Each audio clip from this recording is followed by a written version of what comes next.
আমার প্রিয় ভাইরা, এই এক আসনের ব্যাপারে আমি বলেছি জাতীয়ভাবে আমরা এটা করার চেষ্টা করবো ইনশাল্লাহ। আমাদের মা বোনেরা যখন হসপিটালগুলোতে যান, গিয়ে তাদের কষ্টের কথা বলতে পারেন না, বলার কোনো পরিবেশ থাকে না, ঠিক না বলেন? আমরা আমাদের মা বোনদের জন্য প্রত্যেকটা হসপিটালে একটা স্পেশাল ডেকোরেটেড উইমেন্স কর্নার আমরা তৈরি করবো ইনশাআল্লাহ, যেখানে নারী ডক্টর থাকবে, নারী নার্স থাকবে, নারী টেকনিশিয়ান থাকবে, নারী স্বাস্থ্য সহকারী থাকবে। মন খুলে তাদের সমস্যার কথা বলবে, চিকিৎসার সেবা নেবে, সেটা আমরা নিশ্চিত করবো ইনশাআল্লাহ।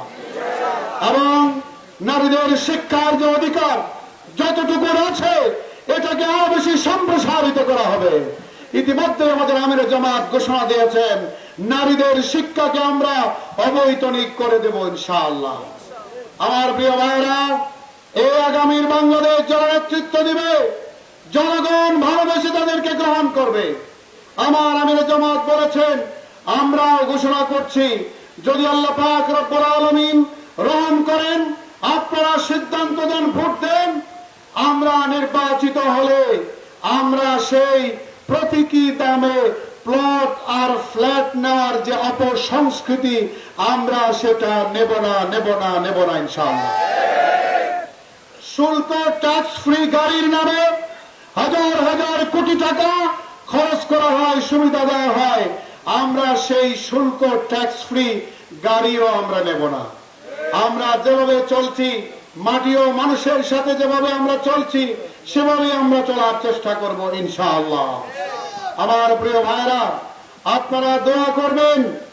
আপনারা যদি দোয়া করেন, সাথে থাকেন, তাহলে আপনাদেরকে নিয়েই এই আসনকে আমরা সাজিয়ে তুলব। এই আসন একটা মডেল আসনে রূপান্তরিত হবে ইনশাআল্লাহ। আমি এমন অনেক ভাটি অঞ্চলে গিয়েছি, রিমোট গ্রামগুলোতে গিয়েছি, মানুষ অনেক সমস্যার কথা বলেছে। আমি দেখেছি ওই গ্রামগুলোতে ছোট্ট একটা ঘর তৈরি করার পরে আর কোনো জায়গা থাকে না।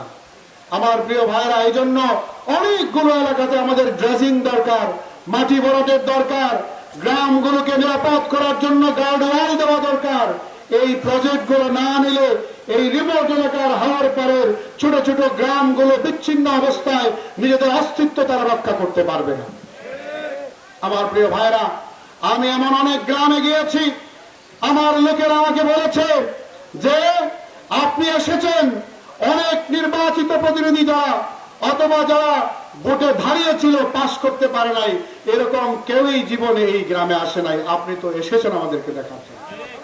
তারা বলেছে, দেখুন, বড় বড় হাওরগুলো লিজ দেওয়া হয়, লিজের মাধ্যমে সরকার ট্যাক্স নেয়, ভালো কথা, রাজকোষাগারে জমা হয়, আয় হয়, ভালো কথা, কিন্তু এরা হয়তো 100 একর 200 একরের সীমার একটা হাওর লিজ নিয়েছে, কিন্তু সীমা তারা মানে না, বাড়ির নিচ থেকে এসে ঝাল ধরে নিয়ে যায়। আমার প্রিয় ভাইরা, আরো বলেছে তারা যে এই হাওর গুলো তো যায়, ভালো কথা, বড় বড় হাওর গুলো সিলেক্টেড, যেগুলোকে লিজ দিবে সরকার রেভিনিউ ইনকামের জন্য, কিন্তু এর বাইরে ছোটখাটো ডুবা নালা, এই ডুবা নালাগুলো গ্রামের কিছু আশেপাশের কিছু নেতারা গিয়ে খাস কালেকশনের নামে নিয়ে আসে। পরে বাবা, কেমন শব্দ, খাস কালেকশন। তো নেওয়া আসার পরে এইগুলো হলো 20,000 টাকা, 30,000 টাকা, 50,000 টাকায় নেওয়ার পরে 50 লাখ টাকার খবরদারি করে। তো বলেন হুজুর, আপনি তো আসলেন, আমি ইসা আর ট্যাংরা যে খাবো, কোত্থেকে খাবো? আমাদের কোনো উপায় আছে?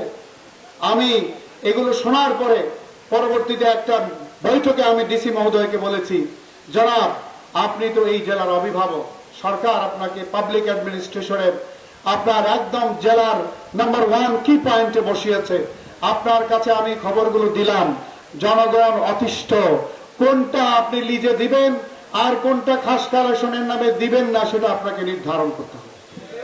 আমার প্রিয় ভাইরা, আপনাদের খাদেম যদি হতে চাই, এই সমস্ত হাওরগুলো, এই যে মিসম্যানেজমেন্ট, এই যে অপব্যবস্থাপনা, এইগুলোকে আমরা অত্যন্ত সুবিন্যস্ত ভাবে একটা সুন্দর ব্যবস্থাপনা আমরা নিয়ে আসব। আর জাদু কাটার জাদু, মৎস্য পাথর ধান, সুনামগঞ্জের প্রাণ। এই লাইনে কথা বলতে গেলে তো আরো কয়েক ঘন্টা সময় লাগবে। জাদুকাটার জাদুতে কত অতিষ্ঠ মানুষ।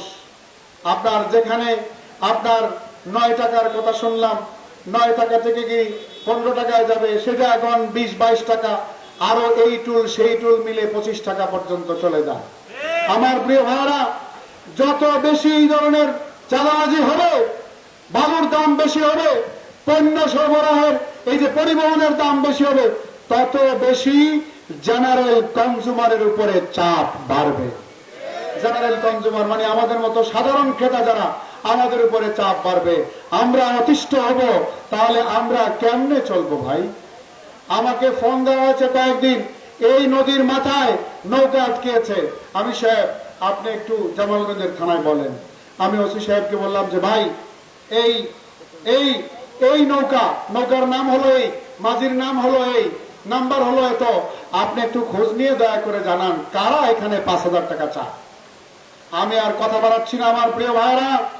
আগামী দিনে একটি বৈষম্য মুক্ত, সন্ত্রাস মুক্ত, চাঁদাবাজ মুক্ত, দুর্নীতি মুক্ত, সুশাসনের, সুষম উন্নয়নের এবং ধর্ম বর্ণ নির্বিশেষে সকল নাগরিকের জন্য বসবাসযোগ্য নিরাপদ একটি মানবিক বাংলাদেশ প্রতিষ্ঠার জন্য আসুন আগামী 12 তারিখে দাঁড়িপাল্লায় ভোট দিয়ে আমরা এই আসনে দাঁড়িপাল্লার বিজয়কে আমরা নিশ্চিত করি।